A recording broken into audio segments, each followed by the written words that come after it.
Hi guys, welcome back. I am here with a brand new video. If you're new here to my channel, my name is Lindsay, and today I am going to cover a conspiracy case, I guess. It's not really true crime, it's more of a conspiracy theory straight from France, you guessed it at this point. It's a French channel. But I'm really excited about today's video because this is about Coluche, who is a very famous comedian in France, who, although was before my time, is someone I grew up listening to with my family, and I still listen to him. And I thought it would be quite interesting to kind of bring some French culture and knowledge to people who might have never heard of him, because I think his entire story and life story is quite interesting. Quite a few, I'd say most people from his generation don't believe that his death was an accident. So I figured I could give you this whole story, and yeah, that's pretty much it. As you can tell, I have a new microphone. It's not new, actually. I got it months ago, and it took me months to set up because I repel sound technology, and it was just too much for my little brain. But I think I figured it out, so fingers crossed this works out and you have better audio on these videos.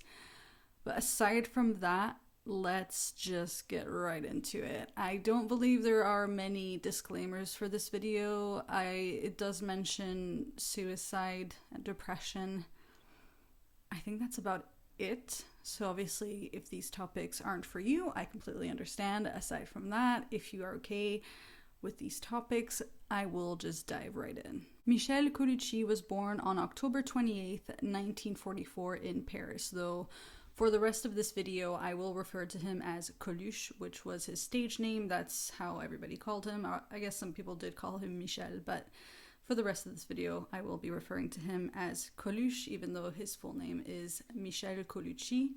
His mother, Simone, was a florist, and his Italian dad, Onorio, was a house painter. Unfortunately, when Coluche was only 3 years old, his father passed away, leaving behind Simone and her 2 children. Coluche had an older sister named Danielle, and she was left to raise them on her own. So it was a really hard time for the family. She obviously had to quit her job to look after her children.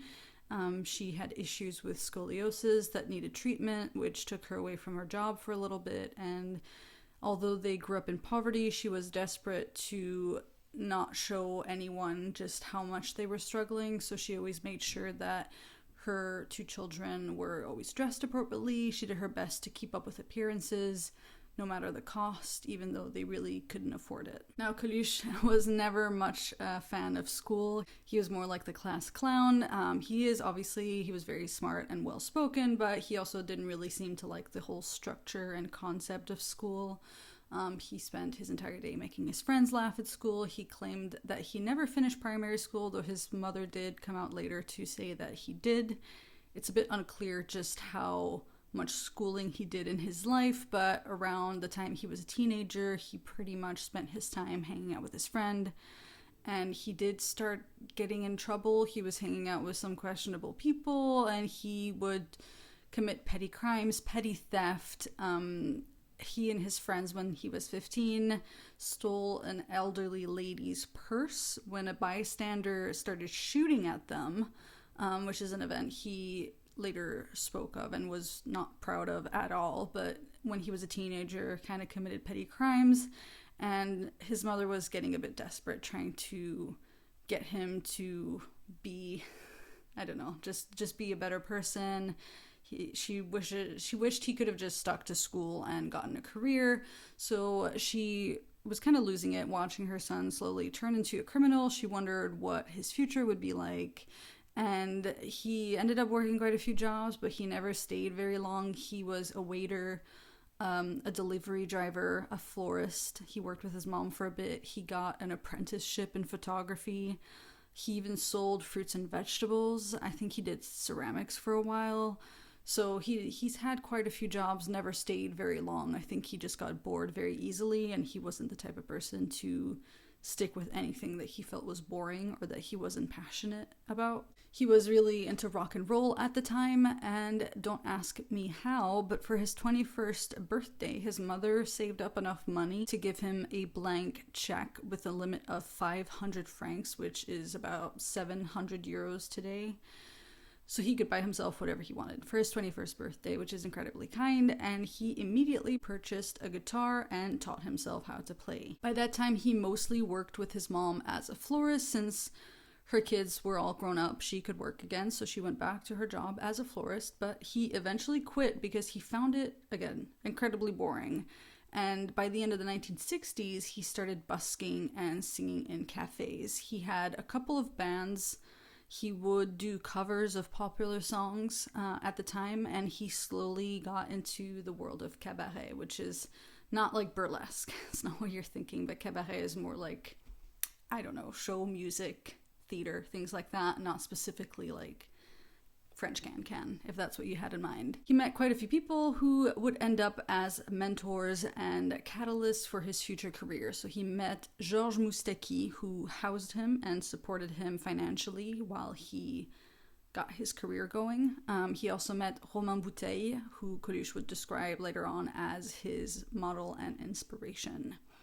And I can see how Coluche and Romain Bouteille would hit it off immediately, because Romain got an artistic career in show business because he was basically looking for a job that allowed him to wake up whenever he felt like it, like that didn't require him to be up at 7 a.m.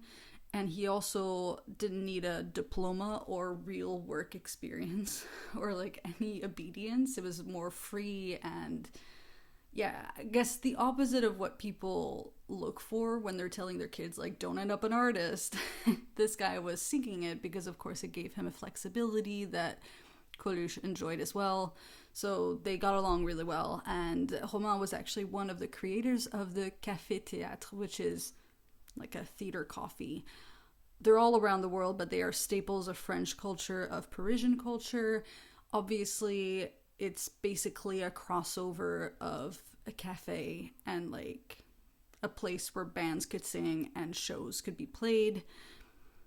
It's self-explanatory, it's in the title, but this man, Romain Bouteille, wrote over 30 plays inspired by anarchy, basically. In June 1969, the Café de la Gare opened up, and that is just a major staple in Paris. It is still there to this day, and Romain Bouteille was there. And this very popular landmark attracted a bunch of actors, performers, singers, Jacques Brel, Gérard Depardieu, Josiane Balasco, Gérard Jugnot. They were either already famous or went on to become very famous. So these were just a bunch of names amongst others, kind of like a small version of the Motown of comedy and performance in Paris, basically.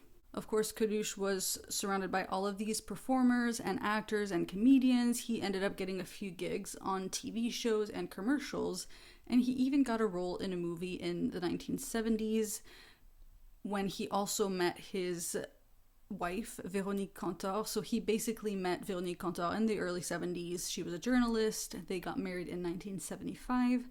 Went on to have two sons, Romain and Marius, and they would later divorce in 1981. His solo career took off in 1974 after his first sketch called C'est l'histoire d'un mec, which is translated into it's the story of a guy. And the entire sketch is basically him poking fun at how hard it is to tell a funny story, or how hard it is to engage with an audience or just keep people interested. The entire premise of the sketch is basically him having to be funny without saying much or doing anything. His expressions and stage presence were an instant hit. C'est l'histoire d'un mec. Vous la connaissez, non? This entire sketch is iconic. A lot of people know about it in France, and he spends the whole sketch basically and eyeing, and it's just that's what's funny. That's what's so funny. Basically, with very few words, he is hilarious.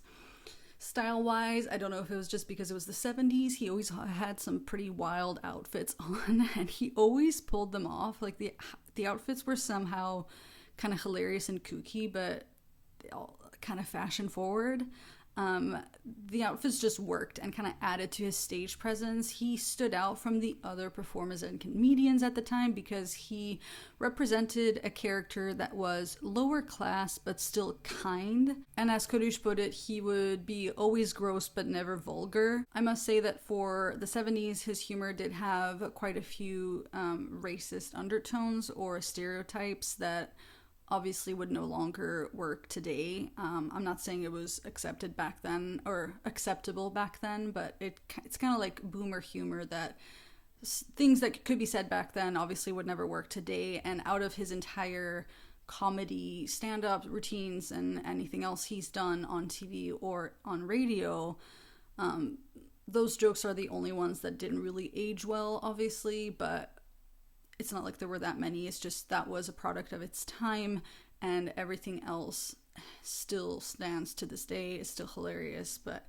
I did want to point out that obviously some of his jokes, like many comedians from that era, did have some racist or even sexist undertones or stereotypes that are not true or exaggerated. That's it. That's all I wanted to say. His iconic striped overalls and yellow t-shirt paired with his nose painted red to kind of represent a clown, but I think also maybe a drunkard, because he always kind of played these earthy characters who he did drink quite a lot as well himself. It was kind of not just a clown, but also kind of could represent someone who would drink a lot. Made an appearance during his first show ever, and to this day it's the most recognizable outfit he's ever worn. If you ask a random French person who is over the age of, I want to say maybe 20 or 25, what Coluche wore, they would probably say striped overalls with a yellow t-shirt and a red nose. And he brought a whole new concept and a whole new aspect to the one-man show. He just got up there and started talking, and everything he said people could relate to. By early 1975, he was performing solo at the Olympia, which is the oldest music hall in Paris that is still active and open and working to this day. And then he spent the rest of the year touring France and appearing on radio shows. They started broadcasting his infamous sketch called The Schmilblick, which is basically a caricature of a TV show where contestants had to guess the name of an object based on some vague description of its characteristics. It's a very famous sketch from him. It's very well known, and he would just kind of parody quite a few things. On top of being a comedian, he was a producer for a movie that came out in 1977 and even played a role in it, but collaborated with comedic icons such as Louis de Funès. I'm sure you've heard of him. He was also a host on a radio show between 1978 and 1979, and he would often share his thoughts and opinions that were quite inflammatory and had quite a provocateur tone that not everybody liked, but a lot of people did appreciate and find hilarious. By the time Coluche was 36, he had sold millions of CDs of his stand-up, of his radio show bits, whatever sketches he would be doing. He was constantly on the radio. He made people laugh, but he also was eerily accurate when it came to how politics worked.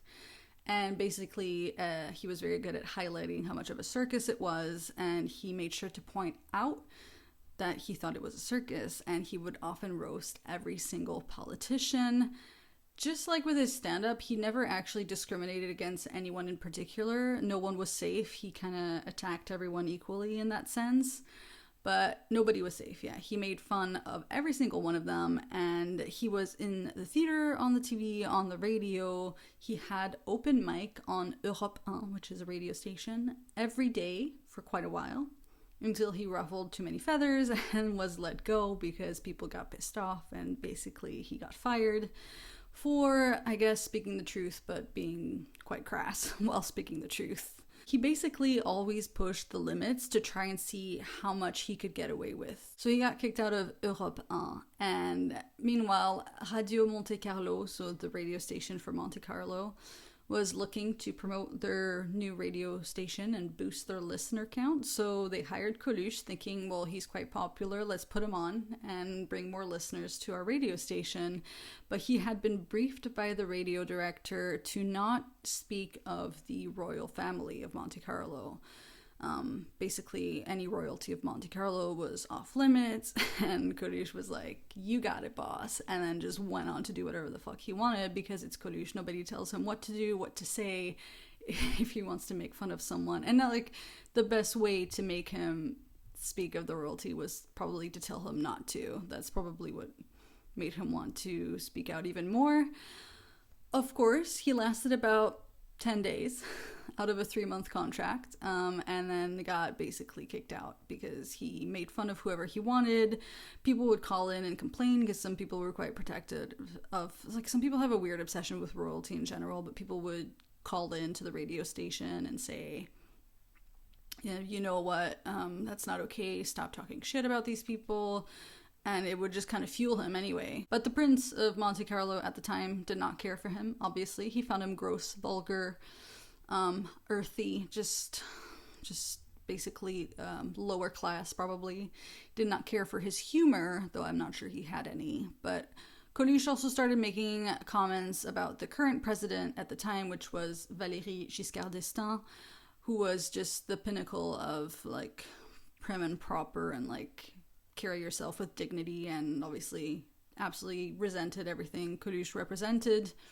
So he did not like the comments Coluche was making about him at the time, and he got him fired from the radio station without really any explanations. And this was now the second time he was being censored as an artist, and he basically figured that if Europe 1 was kicking him out and Radio Monte Carlo was kicking him out, most radio stations would end up getting rid of him because of his brash, is it brass or brash, with his very inflammatory comments. He figured, if I'm going to be censored this way for speaking the truth about politics, the only way I can keep making political statements is to run for president, which is exactly what he did. He initially wanted to stir the pot, just call politicians out and keep a platform going where he could keep making the comments he felt like making. He appealed to all the marginalized people, all of the citizens who wanted to be heard, represented, and who were basically sick and tired of the people who were in charge and did absolutely nothing for them. Coluche represented all of these people. He gave them a voice. He gave a voice to the people who didn't have one. And his first announcement was aimed at all of these people and ended with "all together so we can shove it up their ass" with Coluche.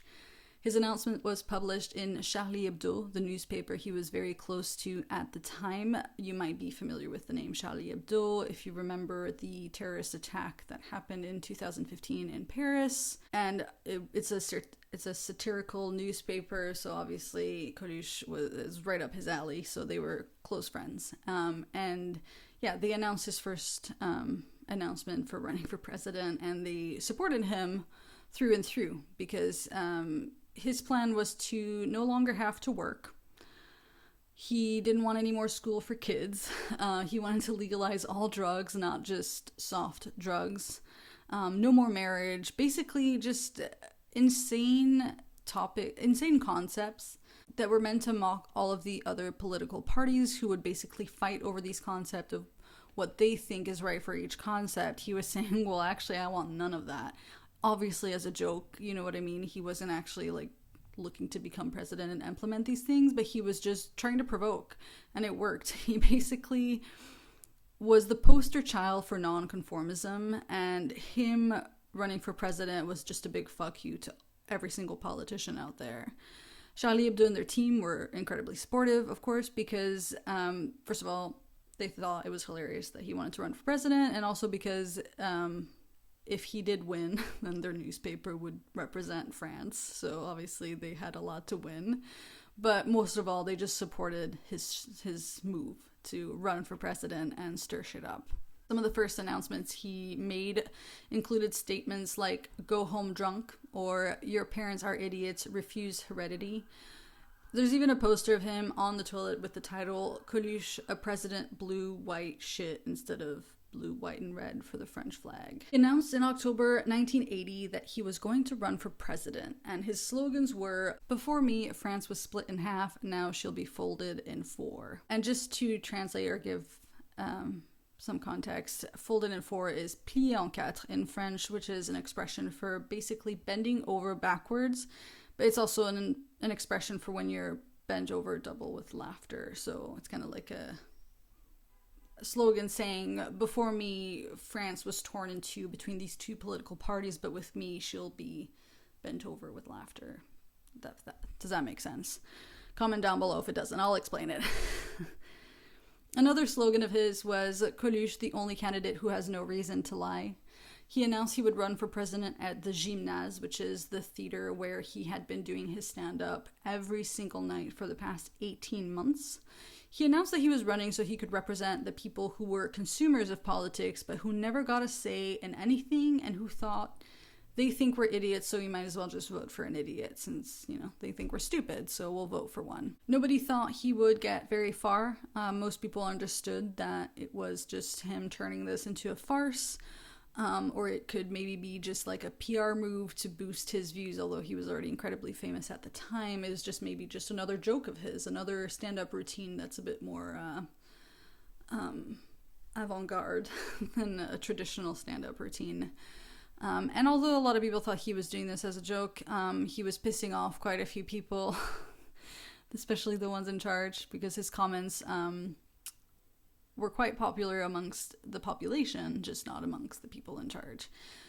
People loved him before he ran for president, so obviously now that he was running for president, people wanted to support him, because his statements weren't even half bad. That's the thing. At the end of the day, he was kind of making a joke out of it, but he really did have no reason to lie, and I think that's what people were attracted to. He spoke the truth. He was no nonsense. He wasn't being bought by anyone. He was actually trying to make moves that would be good for most of the people in France, obviously. At least people who were more far left than far right, for sure. As soon as he got the smallest amount of attention and popularity, the Minister of Internal Affairs put him under surveillance, and they started digging into his past to see if they could find any dirt on him, which he thought was kind of funny. I mean, he never really lied about anything, especially politically, compared to the other politicians. So he really didn't have much to hide. But they started getting worried that the socialists and the communists and even the far left politicians were teaming up with him to create this underground revolution and start riots. Because obviously they still had memories of May 68 in France, which was probably the revolution of the 20th century. So they were concerned that this would happen again because he was riling people up. What's funny is that they were completely wrong because no such thing was happening. First of all, Coluche didn't work for anyone. He didn't team up with anyone. He didn't want to be bought by any party. He didn't have a party. He was very clear about that. And he was basically just himself, like, with his ideologies. And to be honest, the leader of the Communist Party, Georges Marchais, called him a joker. He, called him a clown, basically. He didn't like Coluche, so he never would have joined him anyway. They absolutely despised him, and Coluche went on, during one of his shows at the Gymnase, said that Georges Marchais called him a joker or a clown, to which Coluche said, "I'm not the one who started it," just basically calling him a clown first. During one of the surveys trying to guess how popular candidates would be for the election, Coluche got 16%, which was way higher than anyone ever expected, and concerned quite a few people because he was ahead of the Communist Party, which very much upset them. And he was now basically getting support from celebrities. He was getting funded. Intellectuals and friends were supporting him. He was getting bigger and bigger, so even though 16% is not huge, it's not like a landslide win, it's still a concerning amount of people who considered voting for him when he wasn't a serious candidate anyway. 1981, 6 months before the elections, loads of factories were shutting down, unemployment was sky high, riots started happening, and again, the people in charge were kind of hiding away from all of these riots, just like they did during the 1968 riots. They basically ran and hide. The president at the time was nowhere to be found. And Coluche was one of the few people who actually addressed the issues going on at the moment. And his message was, let's stir shit up until the people at the top can smell it, and maybe, just maybe, they'll look around, kind of smell the shit and ask themselves what's going on and say, oh wait, we're taking all of their money and leaving them with nothing. Maybe we should leave them some. That was his hope and his message. And at that point, he was kind of determined to keep going with this charade. Not that he ever wanted to become president for real, but he definitely wanted to keep stirring the pot. The far right, which was, I don't know, is it the far right? I mean, it's just the political party that was more right than left. I wasn't alive at that time, but I wouldn't maybe say far right like extremist, but it was definitely more like, I guess, Republican than Democrat. I don't think that applies to France, but you know what I mean? Like the right political party, which was in place at the time, ran by the president Valéry Giscard d'Estaing. Let me say that again. Valéry Giscard d'Estaing was the party that tried to discredit Coluche and stop him from making it to the elections. They were bricking it because he was way too popular. He was getting wilder with his theories, and he targeted police brutality. He was trying to highlight the racial prejudices that led to many people being killed by police, and how the right was using people to do their dirty work and fulfill their fucked up ideologies. He was making too much sense, hitting too close to home, so they put him under surveillance 24/7. And as part of their tactic to get rid of them, they published a 6-page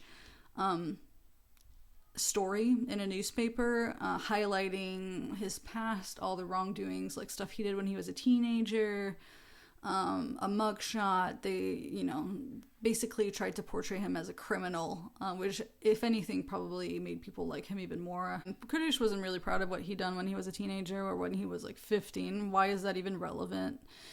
But he did find it pretty funny. And he instead, so basically what he did is to prank them back. He told the newspapers that he had already achieved, he had already gotten the 500 signatures needed to be officially considered a candidate for the presidential election. So in France, you need 500 signatures from a certain amount of departments throughout France, from mayors and other politicians, not just like citizens. And he didn't have them, but he lied to the newspapers and he said he had 650. Of course, they didn't know it wasn't true, so now they're thinking, oh my god, he's actually a candidate, like this is happening. He thought it was hilarious. They were just like panicking. Unfortunately, Coluche started receiving death threats through the post.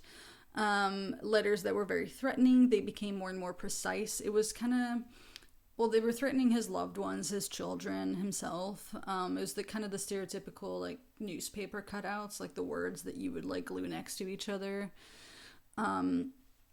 One of them had a coffin drawn on it. He had been sent a bullet with the words, "The next one is for you." A letter that said, "Careful on that motorcycle, you could easily get into an accident." Coluche figured it was likely intimidation to get him to drop out of the race, but obviously you still kind of needed to take these things seriously. He couldn't completely ignore it, but it basically motivated him to keep going, because he was like, wow, okay, people are really angry and it's working. Like the things I'm saying and the stories I'm sharing are obviously getting people upset for a reason. It's because I'm speaking the truth. Shortly after, his stage manager René Gorlin was found shot in the head twice. At the time, Coluche did not know that this was a crime of passion. René Gorlin's wife was the one who had shot him twice, but police delayed the information being let out to the public so that Coluche would stress for a little while and think that it was because of his campaign and that was retaliation to maybe encourage him to drop out, which is incredibly messed up. And also incredibly sad, because obviously this was his stage manager. He was very close to him, so he was very upset that he had been murdered, regardless of the reason. But it was definitely a very dirty move on their part. But he did eventually figure out that it was a crime of passion and had nothing to do with his campaign. So he kept doing his shows. He kept calling people out. Over time, he was slowly getting banned from television shows. In an attempt to silence him again, he managed to get a spot on an English TV show, but obviously he didn't really speak English. He tried his best to highlight the censorship he was facing, but again, he was basically the king of media, like whether it was on TV or radio, he had such a media presence. And basically banning him from all of these outlets was a very successful tactic to isolate him and shut him down and silence him. And it was insane because he actually didn't want to become president. Like he never wanted to go through with it to the end. He just wanted, again, to stir shit up and get people moving, people fighting for what they believed in, and, you know, basically fight against the politicians in place. And he just wanted to highlight that most of them were liars who didn't actually care about the French citizens. But obviously, even if Coluche didn't want to make it to president, the chaos and atmosphere he was creating at the time was concerning enough for the people in charge to want to stop whatever momentum this movement had to prevent another like riot or strike or revolution. In March 1981, Coluche officially dropped out of the race, partly because he never did get the right amount of signatures to be a candidate. He had lied about that, but also because it was no longer fun for him. And he said, I've seen up close what these people can do, and if it doesn't, it was fun while this made me laugh, but once it stopped making me laugh, then it was just not fun anymore. And if I can't laugh about it, then how can I make people laugh about it? So he dropped out of the race, and François Mitterrand won the presidency, and Coluche was no longer censored on shows. Unfortunately, 1981 did not get better for him. It was a year he got divorced to his wife, Véronique Cantor, and he ended up moving to Guadeloupe to make shoes, which was his passion, I guess. I'm not sure how he got into that. In 1982, he invited his best friend's wife, Elsa, to join him on the island, and she ended up leaving her husband to be with Coluche. And he was so devastated by his wife leaving him with their daughter to be with his best friend, Coluche, that he ended up committing suicide with a carabine that Coluche had given him a few months prior, which is so many levels of messed up and affected Coluche for a really, really long time. He ended up turning to alcohol, drugs, became even more depressed. So 1981 was a really hard year for him.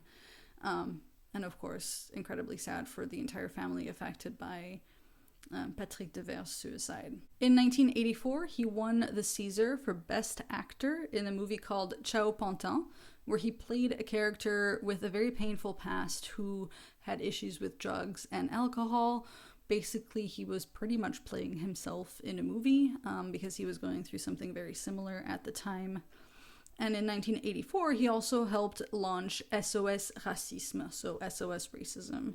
It's an association that still exists to this day and aims to fight against racism, anti-Semitism. Am I saying that right? Anti-Semitism?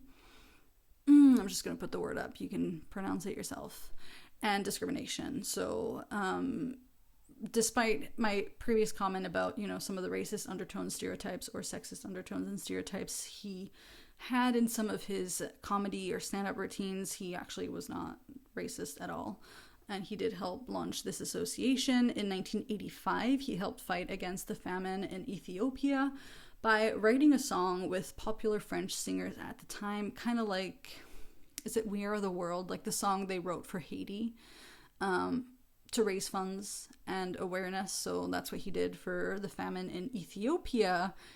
And in 1985, he, random fact, but he beat a world record on motorcycle for going up to 252 kilometers an hour, which is insanely fast, but also seemed so random because he was mostly known for his comedy and stand-up, his political opinions, his charity work, and yeah, it's just kind of strange that he just entered a competition for motorcycle like racing and reached the highest speed new world record. Anyway, I thought that was interesting but strange, but also mildly relevant for the rest of this video. In that same year, he launched the Resto du Cœur.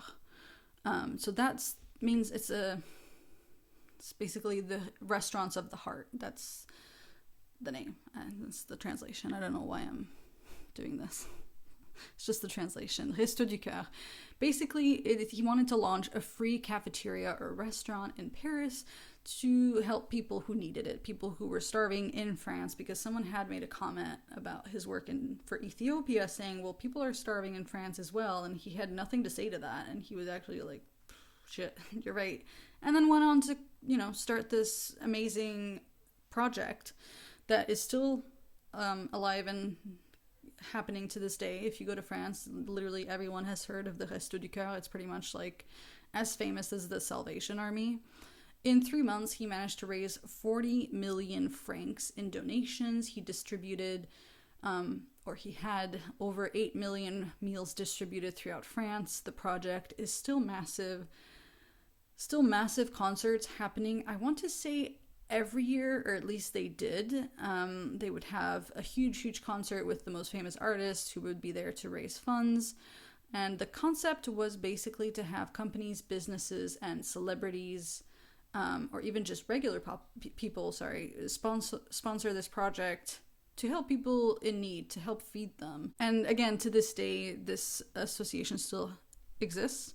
And it's basically in place to fight poverty and get people back on track. It's not just to feed them, it's just a whole system to hopefully get people out of homelessness or dire situations, because Coluche understood just how quickly anyone could be in a situation where they would need help, and he was incredibly kind and compassionate and humanitarian. And I think it's amazing that he started this project, and there are still over 2,000 points of contact throughout France. It's arguably one of the most famous food bank projects in France. As I've said, everyone has heard of the Resto du Coeur in France, so I thought it was quite neat to highlight the fact that he helped start this. While this project was being launched, Coluche was working on another round of sketches to perform on a 40-day tour, and he kept creating stand-up routines. And now I will be talking about Coluche's death. Now, most people from that generation say that they remember where they were and what they were doing when they found out that Coluche had passed away. The main story that made it to the news, and that is still being touted to this day, is that he was driving way too fast on a winding road and hit a 38-ton semi-truck who never saw him coming, and that Coluche never saw coming because he was going too fast, so fast that there were no brake marks on the road.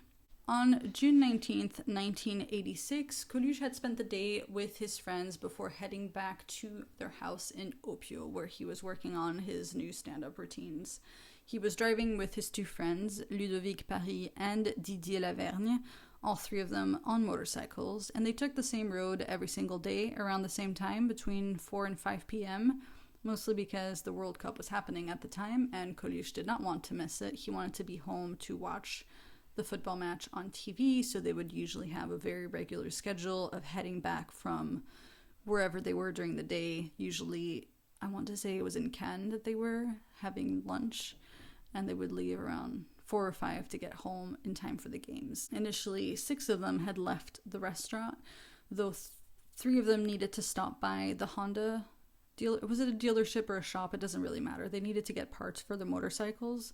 So on the way home, they stopped at the Honda shop, and Coluche kind of wanted to get back to his house. So he waited 5 minutes, and then he was like, actually, we're just going to head off. You guys can meet us at home. So he left 3 of them at the Honda shop and left with his 2 friends, Ludovic and Didier. That day, they had, as I said, gone out for lunch. He was actually in a really good mood, and I do want to highlight that at the time he was sober. He no longer drank alcohol.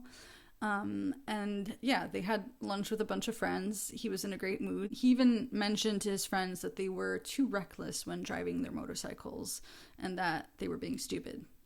Basically, Coluche, even though he was known for breaking that world record of like the fastest motorcycle for that year in 1985, he was incredibly careful when driving motorcycles. He never really raced unless he was on a racetrack.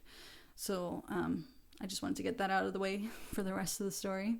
But they did have that conversation that very day, and when they left the restaurant, they went to the Honda shop around 4:10, waited about 5 minutes. Coluche took off with his 2 friends, and they passed a gas station around 4:30, which is a gas station they passed every day around that time, where the owners of the gas station and neighbors nearby would kind of wait for him so that they could wave at him. So he waved back, and only 300 meters further, a 38-ton semi-truck facing the opposite direction, so basically coming the opposite direction. So not on that, he wasn't driving on the wrong side of the road, if that makes sense. He was just like coming towards them. Decided to make a last second turn, and he blocked part of the road that they were on.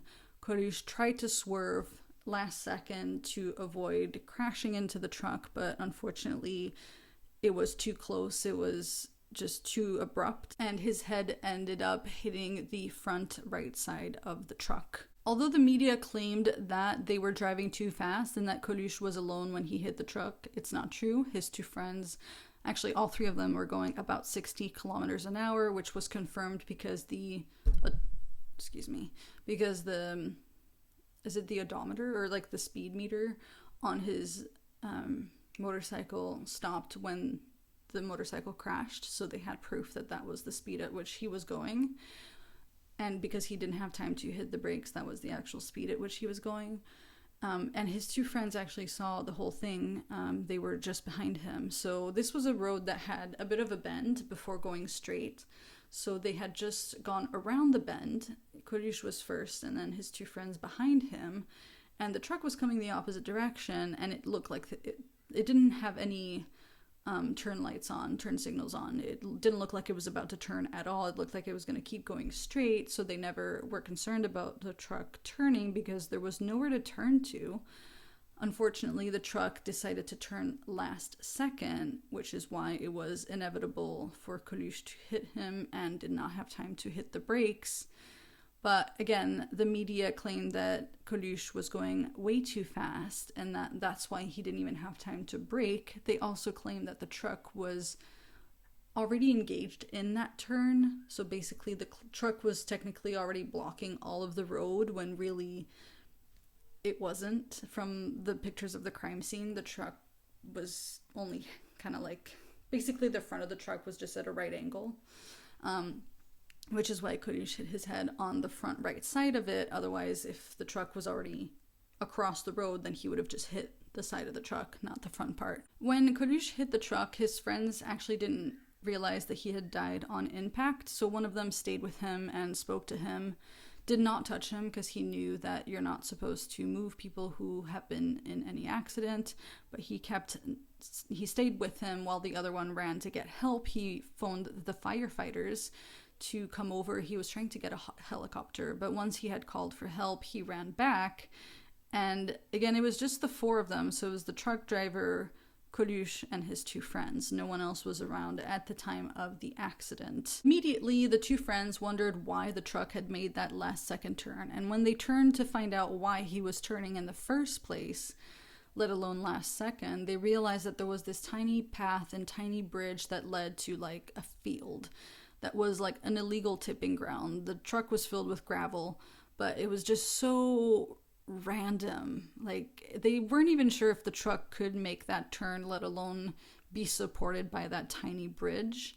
So they just, while this was all going on and they were waiting for firefighters, they were trying to wrap their head around the entire scenario, especially because the trucker was just pacing back and forth with the paperwork. He had just hit someone who was already passed away, and instead of coming over and either being frantic, or understand people react differently under shock, he never checked on the person.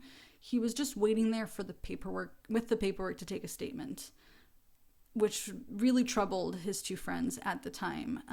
I'm not sure if he already knew that it was Coluche that he had hit. Obviously, the conspiracy makes you believe that he was targeted.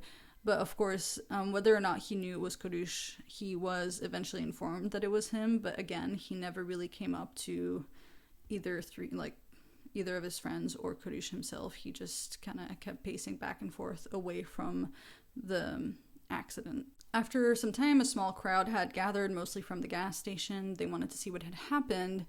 And police eventually came to take statements. They took statements from the two friends who had seen the crash happen, but for whatever reason, their statements never made it to the news.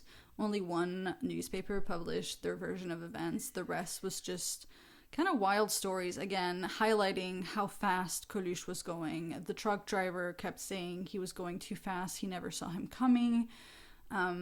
Some places said that the roads were really wet, even though it was a really dry, sunny day in June in the south of France. There was absolutely no slippery road whatsoever. They managed to get statements from people who weren't there, so they got witness statements from just, again, people who weren't there. It's almost like they made them up, because 2 days later police launched an appeal to get witness statements to see if anyone had seen anything, because there had been no one on that road. So how could they ask for witnesses when the newspapers were publishing stories from said witnesses? What's so troubling in this story is that the original story archive, like, version of events is dated June 19th, 1946, but the timestamp is 3:46, an entire hour before the accident. At that time, Coluche was still alive, so how can the original file made by police be timestamped an hour before the actual accident?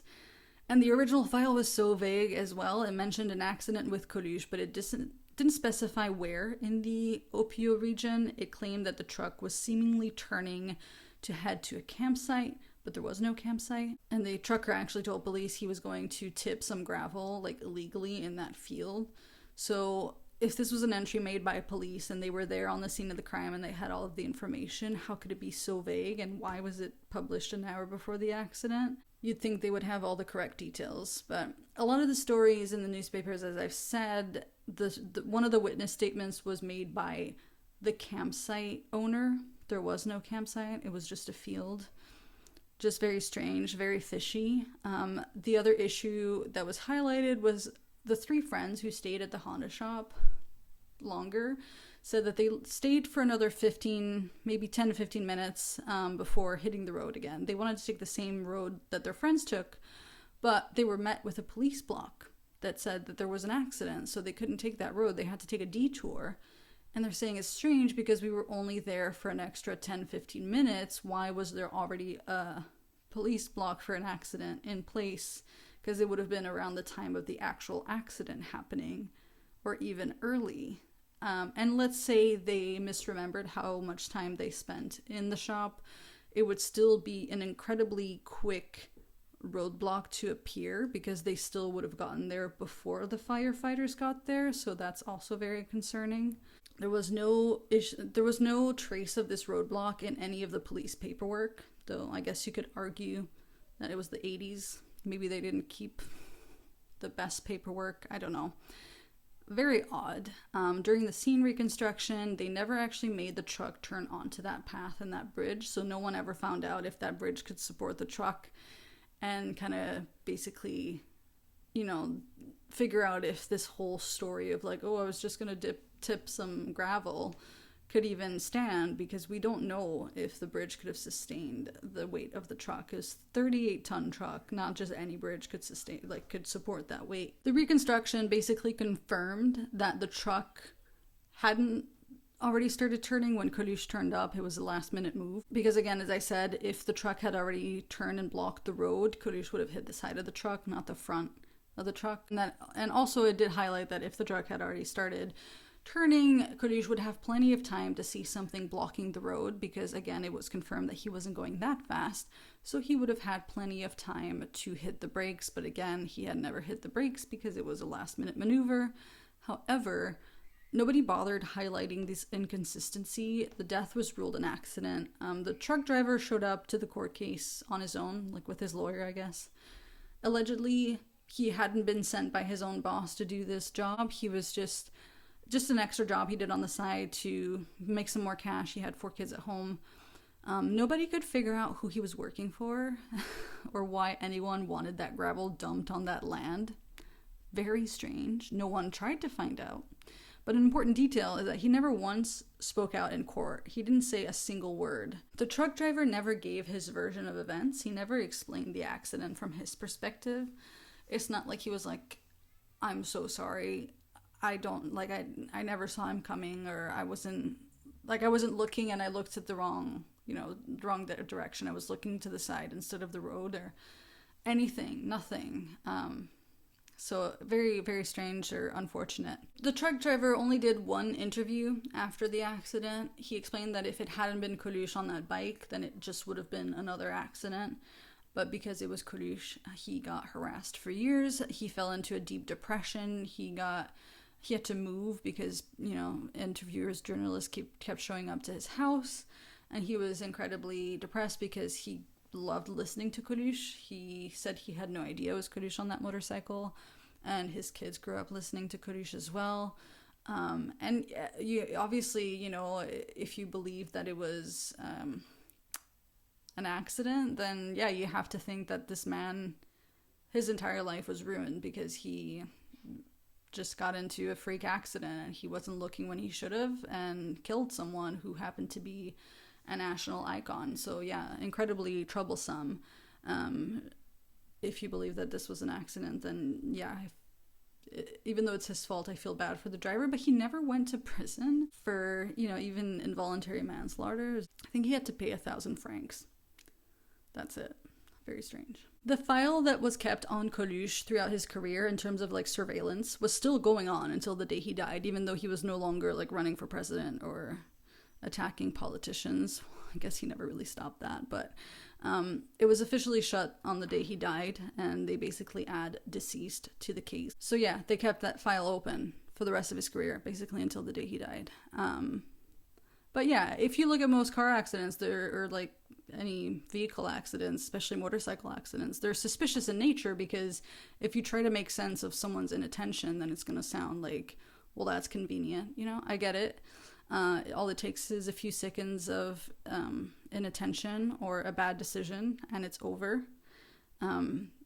It's just one of those things, because it was Coluche, it was a lot of people still resented him. A lot of people had sent death threats, even though it was mostly around the campaign. That doesn't mean these people still didn't want him, I don't know, injured maybe. Again, at the end of the day, we don't know what happened. I don't know what happened. I find it suspicious, but also, it's just one of those things. Maybe it was just an accident. People have been killed for less, I'll say that. On June 24th, 1986, Coluche was buried in the Montrouge Cemetery, and many celebrities showed up to pay the respects. Actually, 200,000 people showed up to pay the respects. The funeral was conducted by the Abbé Pierre, an incredibly well-known priest in France, who was very famous for his humanitarian work and was very involved in the Restos du Cœur. In 1988, there was a law named the Coluche Law that came into place, allowing individuals or companies to make donations to certain organizations and get up to 75% tax back on the sum donated. His sketches are still staples on the radio. If you listen, there's this radio station in France, I don't know if it's just from my region or not, there's this radio station in France called Rire et Chanson, which is laughs and songs, that plays a lot of comedy stand-up routines. You're very likely to hear one of his sketches on any given day, just because they're iconic, timeless, absolutely hilarious. I wish I could share it with people I'm friends with in the UK or in the States, but it's just one of those things. It's so hard to translate humor because it's so contextual and cultural, and it's just from one language to another. You can't just translate humor just like that. Certain jokes you can, but stand-up routines, very difficult. That's one of my favorite things about learning new languages. I've learned quite a few languages when I was younger. I can't say I speak them anymore. I speak French and English, that's pretty much it. But getting to a point where you understand some of the humor in another language is my favorite thing ever, because you need to understand the nuances, the tone, the inflection, just everything. So the way people deliver jokes. I'm very grateful to speak two languages and be able to listen to very different types of humor. And whether you believe it was an accident or not, I know pretty much every single person from my dad's generation believe it was not an accident. They believe he was killed because he spoke the truth and people got upset. And I can definitely see why anyone would think that, but doesn't matter what you think happened. He died way too young. He was 41 when he passed away. And he had done so much to help people and make people laugh that I just wonder what else he could have done in his lifetime, because he had someone who had very high highs and very low lows, but he just always did stuff. He just, I don't know, his entire life story is fascinating. He just seemed to do so much with his life, and I feel like he could have done so much more. Not that, you know, he's already done enough, but it just would have been fascinating to see just what else he could have done to help people, because he was so kind. Definitely top 3 people I wish I could meet or see live, because he had such a stage presence. But there's plenty of videos on YouTube, thank God for that. Anyway, that's it. I'm pretty much wrapping this. Unless you believe his death is suspicious, this is not really a true crime case at all, right? This is just like a conspiracy theory. Mostly an excuse for me to talk about him and bring you a little bit of like French culture to your side of the world. If you are learning French, this is all the motivation you need. You need to learn French to the point where you can understand his routines, because it'll make it absolutely worth it. They are some of the best ever. I will link a few of my favorite ones down in the description box. If any of you speak any amount of French and are curious, he was quite the character, and he is dearly missed by many people. But that's it for today's video. I hope you enjoyed it. Let me know what you thought of it down below. If you have any other video suggestions you would like me to cover, any stories, any true crime stories, anything else, please let me know. Next video should be an American case for a change. I'm stepping away from France just for 1 second and covering an American case that I'm also very excited about. So stay tuned, please like and subscribe, and I will see you in the next video.